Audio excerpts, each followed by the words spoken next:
American as apple pie. We have extreme sports.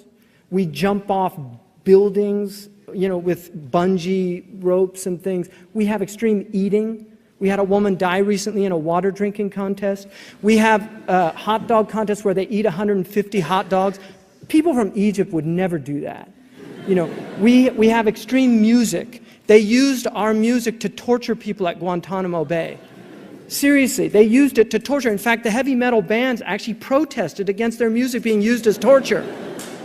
We have extremism is as American as apple pie, really. The problem is not extremism. Extremism is a human problem, but it's always been there. It will always be there. The problem is violence in a civil society. And this is what we need to address, the problem of violence. And at essence, Islam is an Iranic religion. It is a peaceful tradition. Our Prophet was not a warmonger.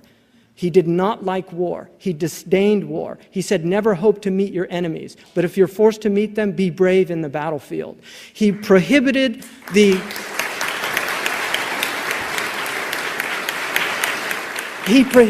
killing of civilians. He prohibited the killing of women and children. In the Maliki fiqh that I studied, the only time that you can fight a woman if she's a combatant on the other side. The Maliki jurists were so troubled by the hadith that they said, if you see a woman on the battlefield, run away from her. Because they did not want you to fall under that hadith, because it's a mutawatir hadith, it's a factual hadith that has the same strength as a verse in the Quran. Now, I want to close and end this by saying one of the greatest problems we have is we have what I call Sheikh Googles, weekend muftis. We have now a loss of authority in our tradition. This has led to people like what they call Shaykh bin Laden. Somebody called me up on a recent Arabic program and said, what do you think of Shaykh Osama bin Laden? And I just said, first of all, what do you want from the question? Do you want me to be, if I answer, oh, he's a great guy, to be in Guantanamo Bay tomorrow? I mean, is that kind of the idea? Or what, you want, I think he's terrible. But who made him a sheikh?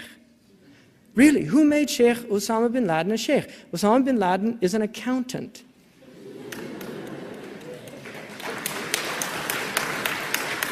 Ayman Zawahiri was a pediatric surgeon. And these people are giving fatwa from caves in Afghanistan telling people to kill people.